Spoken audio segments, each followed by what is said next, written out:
Safety, and momentum doesn't meet the requirements. I heard you like to talk straight. Okay. So it took 13 years for the EU to approve of a GM potato, even though it was declared harmless many times. How can research into GMO possibly pay off that kind of time frame? This political dithering has to stop. All that matters is getting through to the future. Through to the market, you mean? I also heard you were a pioneer. What's your plan? Hans is friends with Magnus Duus, chairman of the EU Council of Ministers. Lots of people know Magnus Duus. So? He had a hand in getting Magnus the job. So you have power. Oh, thanks for that, DP. Hans, please don't misunderstand our motives. Momentum is as invested in preserving nature as you are. The economic value of the natural ecosystems is incalculable. The climate crisis affects us all. You're making a killing on it. Product, drought-resistant maize, market, Southern Europe, producer, momentum. And that was the other thing I heard. You could be stubborn as a mule. On safety over profit, a mule has nothing on me. Tom, will you show her to the bar? Yeah, sure. What's she doing here, DP? Momentum's conducted practically all the research into GMO while Denmark and the EU have been rejecting it. They have the experience. We can't just ignore them. We need to know their agenda. Momentum doesn't give anything away for free. Nor do we, Hans. Nor do we. How are you doing with Magnus, Hans? Have you talked to Magnus? Have we got influence in the EU? I wish they'd all shut up and go away. But now, back here, it's too quiet. Not quiet like when Eva was here, reading or dozing. I know she's not here, not in the bathroom.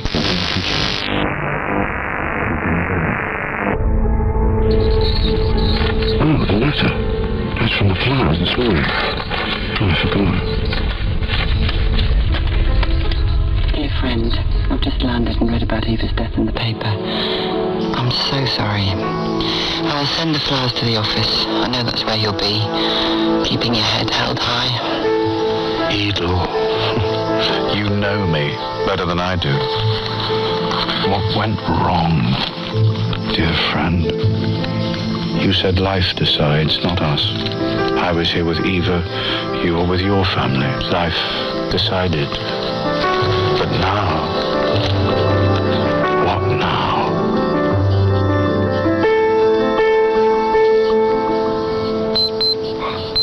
It's 6 o'clock, you're listening to today's headlines. It has still not been confirmed when the Prime Minister, Lars Hasselberg, will call the election, but the leader of the opposition, Mikael Laugesson, is drawing the battle lines. His new agreement with the moderates will allow asylum applicants to take paid jobs while they're in Denmark. In other news, the 7-year-old girl who was admitted to hospital after swimming in Lake Arsu is improving. We have the Minister of the Environment, Henrik Boskar, on the line for a comment. What now? Firstly, let me say, it is tragic what this little girl and her family have been through. The government imposes strict requirements on municipalities to reduce pollution in the Danish aquatic environment, and it is down to them to decide how best to achieve these goals. I have strongly impressed on Halsnæs municipality that this is their responsibility. Do that, Boskar. Should the government also impress that message on farmers? I believe that farming is a part of the solution. That's why I have drawn up new legislation that is ready to be put to the House. What? We need to help farmers, not persecute them. My bill will provide them with the means to convert voluntarily to organic farming or to invest in environmentally friendly technology.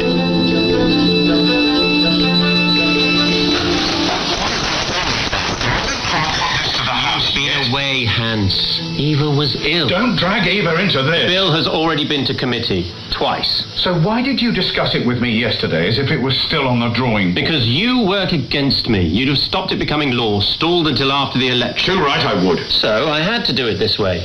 There's a majority in the House. I got it cleared before I announced the bill.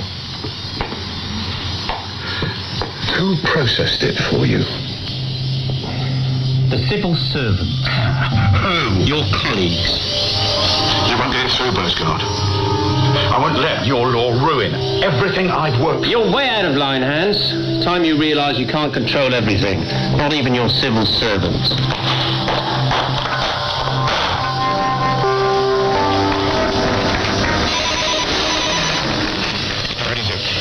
okay, Grandad. I texted and left him voicemail. Yeah, Nick, I'm sorry. It's not a good time. I just wanted to chat. It went kind of weird last time with Mum. I didn't want you to think I was on her side. I know what it's like, fighting for a cause. Yeah, it's fine, Nick, really, but I have an urgent call to make. We'll catch up later. I promise.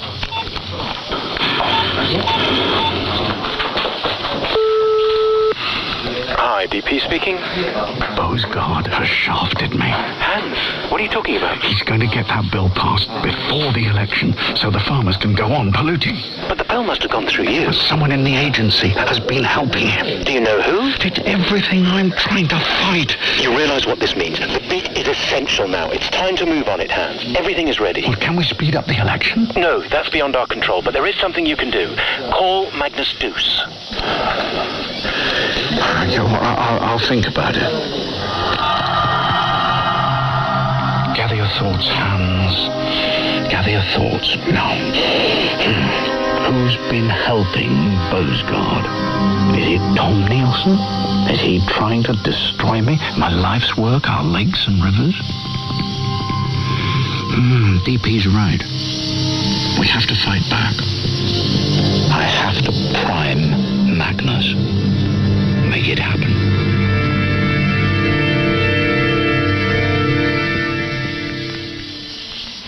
Liebe Hörerinnen und Hörer, falls Ihnen ein wenig der Kopf schwirrt vom ganzen GMO-Genehmigungsgerede, hier eine kurze Zusammenfassung des bisher Geschehenen.